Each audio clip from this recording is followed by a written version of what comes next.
Assalamualaikum warahmatullahi wabarakatuh. Perkenalkan, saya Andi Purnawan dari Fakultas Psikologi Universitas Proklamasi 45 Yogyakarta yang pada kesempatan kali ini hendak mempresentasikan hasil penelitian pendahuluan saya yang berjudul Perilaku Menyisakan Makanan pada Konsumen Restoran.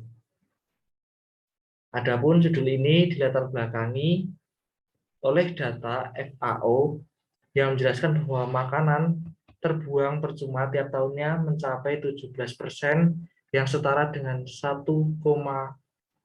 miliar ton makanan. Adapun di Indonesia pada tahun 2017 berada di peringkat 2 penghasil sampah makanan dunia setelah Arab Saudi. Ironinya, 2021 Indonesia peringkat ketiga tingkat kelaparan di Asia Tenggara. Nah, idealnya konsumen yang berkunjung ke restoran mengambil makanan sesuai kebutuhan dan dapat menghabiskannya, terutama di restoran dengan sistem prasmanan.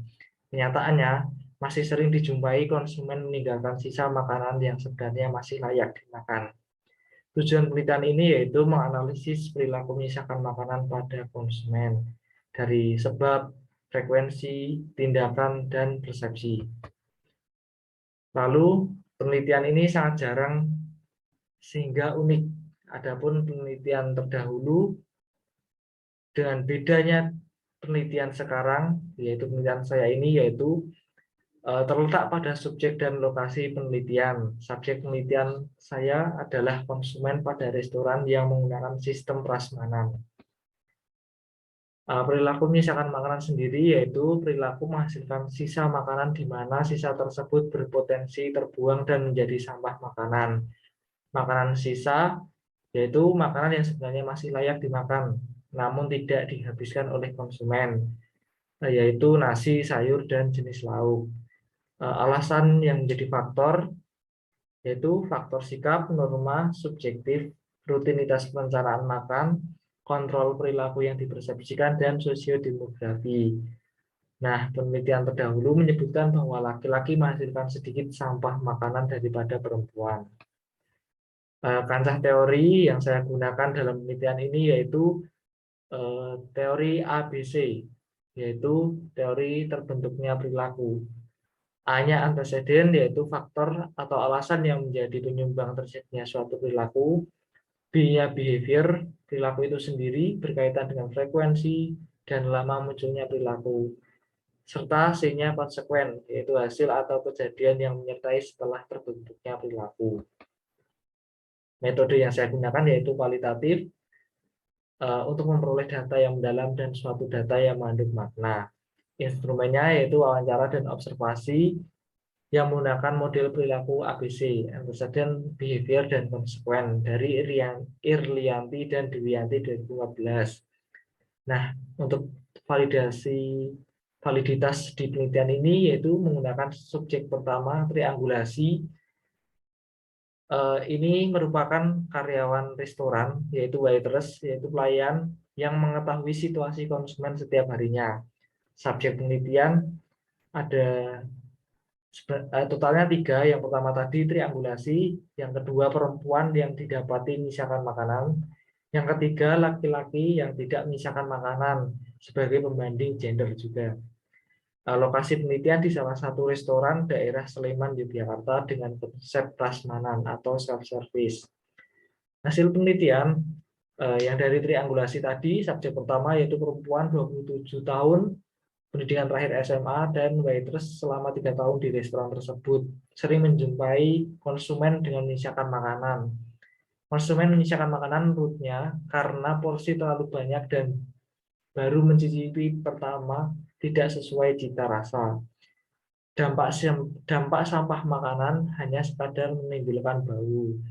Jika menyisakan makanan baiknya dibungkus, namun kalau yang mudah basi terpaksa ditinggalkan. Untuk mengantisipasinya yaitu menawarkan ke teman jika porsi terlalu banyak. Menurutnya laki-laki jarang menyisakan makanan karena tidak pilih-pilih. Dan kurang setuju jika restoran menerapkan denda karena makanan yang dibeli sepenuhnya adalah hak konsumen. Subjek kedua, perempuan 24 tahun, yaitu mahasiswi S1 tinggal di kosan, sering menyisakan makanan 5 kali selama sepekan terakhir. Menyisakan makanan karena yang dibeli terlalu banyak dan tidak mood ketika makan. Menyisakan makanan menurutnya adalah hal yang biasa di restoran, tidak ada dampak pada lingkungan. Tidak setuju pada restoran yang menerapkan denda karena memberi kesan buruk pada restoran, dan menurutnya konsumen adalah raja yang memiliki kebebasan pada makanan yang sudah dibeli. Perempuan cenderung menyisakan makanan daripada laki-laki karena laki-laki membeli porsi sesuai kebutuhan. Subjek ketiga yaitu laki-laki 26 tahun, mahasiswa S1 tinggal di kosan. Jarang menyisakan makanan di restoran. Orang menyisakan makanan karena makanan kurang enak, pesan terlalu banyak dan membuat sakit, seperti cabenya terlalu banyak sehingga sakit perut.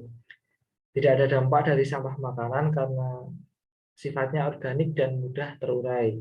Namun menghabiskan makanan jauh lebih baik karena mubazir jika tersisa. Sebaiknya dibungkus dan dihabiskan di rumah. Perempuan cenderung menyisakan makanan daripada laki-laki karena perempuan hanya sekedar coba-coba dan akhirnya tidak habis. Laki-laki membeli sesuai kebutuhan. Untuk setuju restoran menerapkan denda pada konsumen yang menyisakan makanan karena untuk biaya pada petugas sampah. Lalu yang terakhir, temuan ini menjawab pertanyaan berdasarkan teori ABC. Porsi yang dipesan terlalu banyak dan mudah berubahnya selera makan atau mood menjadi penyebab konsumen menyisakan makanan. Menyisakan makanan dapat dicegah dengan memperhatikan kebutuhan dan kemampuan menghabiskan makanan, serta tidak mudah dalam mencoba-coba makanan.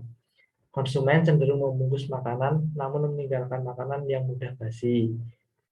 Rata-rata konsumen belum mengetahui dampak yang ditimbulkan dari sampah makanan. Temuan dalam penelitian ini, konsumen perempuan lebih banyak dan sering menyisakan makanan karena alasan coba-coba daripada konsumen laki-laki. Hal ini mendukung penelitian terdahulu. Keterbatasan penelitian, jumlah subjek yang seharusnya diwawancarai konsumen laki-laki yang menyisakan makanan. Keterbatasan tersebut dikarenakan faktor waktu dan kondisi restoran serta pelaksanaan wawancara tidak menjumpai konsumen laki-laki yang menyisakan makanan. Nah, itu tadi adalah hasil penelitian pendahuluan saya. Jika ada kurang lebihnya, saya mohon maaf. Jika ada masukan, kritikan, silakan langsung tulis di kolom komentar. Terima kasih. Wassalamualaikum warahmatullahi wabarakatuh.